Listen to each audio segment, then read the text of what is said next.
안녕하세요. 요즘 AI 때문에 걱정 많으시죠? 우리 삶이 정말 어떻게 바뀔까 다들 불안해하잖아요. 그런데 말이죠. 이 최첨단 시대의 생존 전략이 저기 수천 년 전 고대의 지혜 속에 숨겨져 있다면 믿으시겠어요? 오늘 바로 그 놀라운 연결고리를 한번 제대로 파헤쳐 보겠습니다. 네, 바로 이 질문. AI가 지배하는 미래, 우리 어떻게 준비해야 할까? 이게 요즘 우리 모두의 화두잖아요. 아, 내 일자리는 괜찮을까? 우리 애들은 앞으로 어떻게 살아야 하지? 이런 생각들 다들 한 번쯤 해보셨을 거예요. 보통 이런 질문을 하면 기술 전문가들은 뭐라고 대답할까요? 자, 보통 이런 대답이 돌아오죠. 첫째, 적응력을 키워라. 빠른 변화에 뒤처지지 말라는 거죠. 둘째, 회복 탄력성. 실패해도 계속 다시 일어서라는 거고요. 마지막으로 전문성. AI가 못하는 나만의 기술을 갈고 닦아라. 다 맞는 말이에요. 정말 합리적인 접근법이죠. 그런데 만약 이게 다가 아니라면 어떡하죠? 이게 그냥 표면에 불과하다면요. 바로 이 지점에서 오늘 우리가 살펴볼 관점이 등장합니다. 이건 그냥 표면적인 준비가 아니라는 거예요. 진짜 준비는 다름 아닌 영적인 전투라는 거죠. 그러니까 우리가 아까 말했던 적응력, 회복 탄력성 같은 기술적인 준비가 물 위에 보이는 빙산의 일각이라면 오늘 이야기의 핵심은 그 물 아래에 숨겨진 거대한 본체를 보자는 겁니다. 단순히 기술을 배우는 차원이 아니라 이건 영적인 전투다. 이렇게 접근해야 한다는 건데 굉장히 파격적이죠? 영적 군비 경쟁이라. 와, 표현이 정말 강렬하지 않나요? 이 말은 그냥 가만히 앉아서 변화에 휩쓸려가는 게 아니라는 뜻이에요. 적극적으로 이기기 위해서 명확한 전략과 무기를 갖춰야 한다는 걸 아주 강하게 암시하고 있는 거죠. 고용수 목사님은 이렇게까지 말씀하십니다. 마지막 시대는 전투의 시대입니다. 여러분은 전투력이 있어야 합니다. 어떠세요? 굉장히 단호하게 들리죠? 이건 선택 과목이나 교양 강좌 같은 게 아니라는 거예요. 이건 생존이 걸린 문제고 이기기 위해서는 진짜 실질적인 힘, 바로 전투력이 필요하다.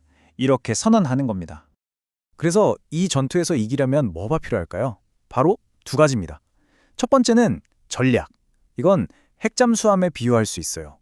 보이지 않는 깊은 곳에서 오랫동안 작전을 수행할 수 있는 강력한 플랫폼이죠. 그 자체는 무기가 아니지만 무기를 싣고 다니는 기반이 되는 거예요. 그리고 두 번째는 바로 무기, 핵미사일 같은 거죠. 이 잠수함에서 발사돼서 결정적인 한 방으로 목표를 끝내는 겁니다. 핵심은 둘 중 하나만 있어서는 절대 이길 수 없다는 거예요. 자, 그럼 이제 진짜 중요한 질문이 남았죠. AI 시대를 살아가는 우리에게 우리의 영적인 잠수함은 과연 무엇이고 또 우리의 미사일은 무엇일까요? 이 질문에 대한 답을 아주 오래된 이야기 속에서 한번 찾아보겠습니다. 이 잠수함과 미사일의 비밀을 푸는 열쇠는 놀랍게도 수천 년 전 바빌론에 살았던 한 청년, 바로 다니엘의 이야기 속에 있습니다. 그가 정말 말도 안 되는 위기를 어떻게 돌파했는지 지금부터 한번 따라가 보시죠. 상황이 정말 긴박하게 돌아갑니다. 당시 최고 권력자였던 느부갓네살 왕이 아주 불길한 꿈을 꿨어요. 문제는 자기가 무슨 꿈을 꿨는지 까맣게 잊어버렸다는 겁니다.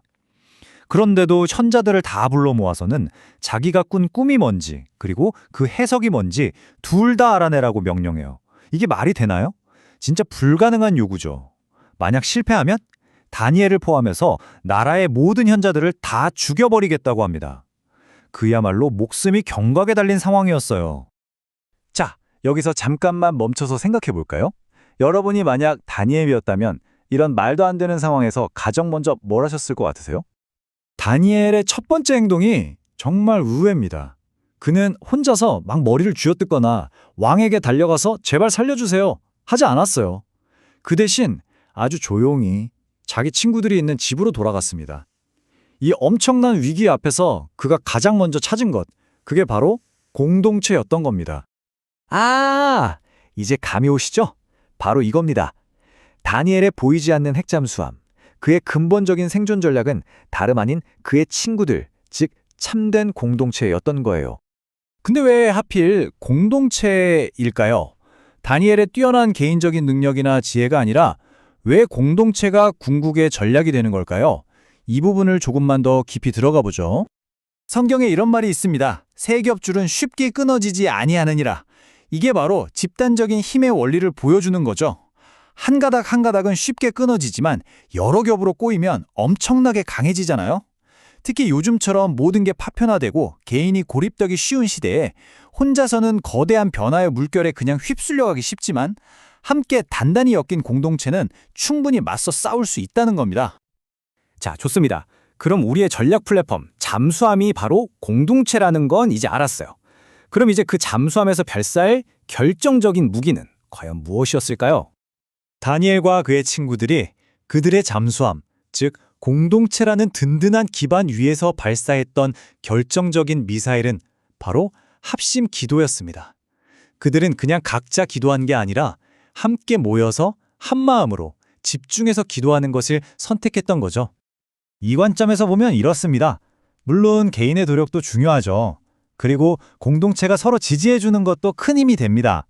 하지만 이 둘이 합쳐져서 하나의 목표를 향해 나아가는 합심 기도는 그 둘을 그냥 더한 것 이상의 차원이 다른 강력한 힘을 발휘한다는 거예요. 그 어떤 것보다도 결정적인 한 방이 될 수 있다는 거죠. 자, 이제 우리가 맨 처음에 이야기했던 걸로 다시 돌아와 볼까요? AI 시대에 꼭 필요하다고 했던 세 가지 기술. 적응력, 회복 탄력성, 전문성. 기억나시죠? 정말 놀랍게도 이 고대의 해법이 이 세 가지 모두에 대한 답을 줍니다. 보세요. 든든한 공동체가 있으면 새로운 현실에 함께 적응하기가 훨씬 쉽겠죠. 내가 넘어졌을 땐 공동체가 격려하고 함께 기도해주면서 다시 일어설 힘, 즉 회복 탄력성을 주고요.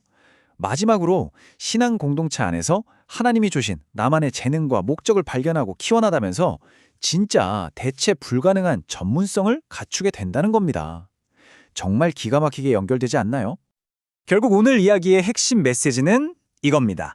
다가오는 미래의 그 어떤 불확실성 앞에서도 우리를 지켜줄 가장 위대한 준비는 나 혼자 열심히 쌓는 스펙이나 기술이 아니라 함께 믿음을 나누고 서로를 붙들어주는 집단적 믿음, 바로 공동체에 있다는 것입니다. 그래서 마지막으로 여러분께 이 질문을 한번 던져보고 싶습니다. 모두가 각자 도생을 외치고 개인의 능력을 최고로 키워야만 살아남는다고 말하는 이 극단적인 개인주의 시대에 어쩌면 가장 강력하고 궁극적인 생존 도구는 역설적이게도 깊은 공동체가 아닐까요? 여러분의 생각은 어떠신가요?